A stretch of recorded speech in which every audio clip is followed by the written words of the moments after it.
Sievietes veselības kods – bariatrija, kam tā piemērota, sadarbībā ar dakteri Popkovu. Svara problēmas pēc bērna iznēsāšanas ir daudzu sieviešu problēma. Kādai izdodas no liekajiem kilogramiem atbrīvoties, citiem nepieciešamas drastiskākas metodes.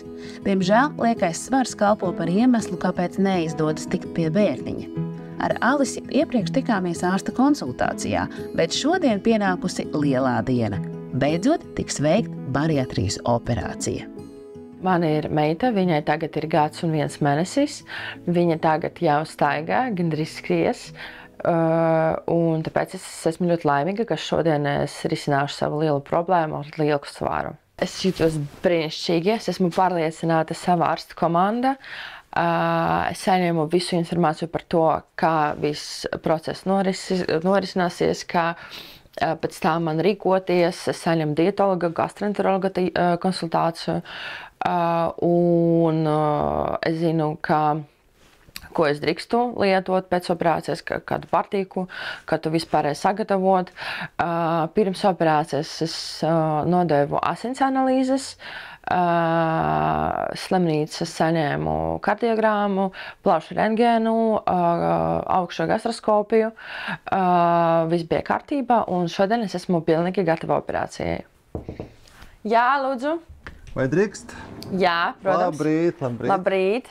Nu, šodien mums ir operācija diena. Jā, liela diena. Kā jūs esat gatavi? Jā. Morāli noskaņojat? Jā, es esmu gatava ievērot dietu visu dzīvi, bet esmu gatava. Ļoti labi, bet mums tagad ir svarīgs posms, tā ir operācija.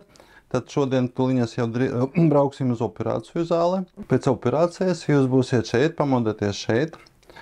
Atļauts pa malciņi dzert ūdeni, ja nav slikta duša. Būtu labi pagulēt 3-4 stundas pēc operācijas šeit palātā. Tad, kad jau gribēsies tualētē, jūs varat celties un iet uz tualēti ar savām kājām. Cik dienas man jāpavada slimnīca pēc operācijas? Parasti pēc šitāda tipa operācijām jāpaliek slimnīca 2 naktis. Tas nozīmē, ka rītā jūs celsieties, jūs dzersiet ūdeni, skatīsimies, kā jūs to visu darīsiet, un parīti laidīšu jūs mājās. Vai man drīkst pēc operācijas celt savu meitu uz rokām? Mēs taisīsim tā saucamo mazinvazīvo operāciju. Kas nozīmē mazinvazīva, tas nozīmē, ka vedera priekšējā siena nebūs nekāda liela grieziena. Līdz ar to tā slodze ir atļauta ātrāk.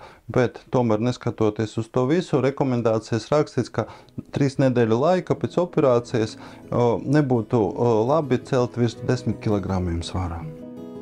Bariatrijas operācijas notiek laparoskopiski, veicot 5 nelielus iegriezumus. Neinvazīvā metode ievērojami samazina atveseļošanās periodu un neatstāja lielas rētas. Kuņģa šuntējuša operācija, tā saucam angliski gastric bypass operāciju. Operācijas laikā mēs pārveidojam kuņģi. Mēs dalām kuņģi uz 2 daļām. Uztaisām mazu kuņģi apjoma 50 ml. Un otrs bariatriskas operācijas veids ir tā saucama kuņģa vertikāla rezekcija vai angliski sleeve gastrektomija. Operācijas laikā mēs samazinām kuņģi uz 2/3. Un pēc operācijas kuņģa apjoms ir aptuveni 100–150 ml. Pirmās 2 nedēļas pēc operācijas Alise drīkstēs lietot tikai šķidru pārtiku, piemēram, buljonu, bet strikti noteiktos daudzumos – 80 ml ik pēc 3 stundām. Pēc 2 nedēļām man drīkst lietot visādus biezeņus. Es varu pati taisīt, bet es domāju, ka es izmantošu bērnu pārtiku. Bērnu biezeņiešus, jo viņi ir ļoti piemēroti. Tur ir visi vitamīni, mikroelementi, un tas tā kā ir gatavs risinājums manam ēdienam katru reizi. Galvenais bariatrijas operācijas mērķis ir atbrīvoties no liekā svara, ko citādos veidos nav izdevies paveikt. Cik tad ātri svars sāks krist pēc kuņģa samazināšanas? Tātad vidēji svara dinamika -10–12 kg mēnesī no lieka svara. Bariatrijas operācija ir mūsdienīga, droša un efektīva ārstēšanas metode aptaukošanās un vielmaiņas traucējumu gadījumā.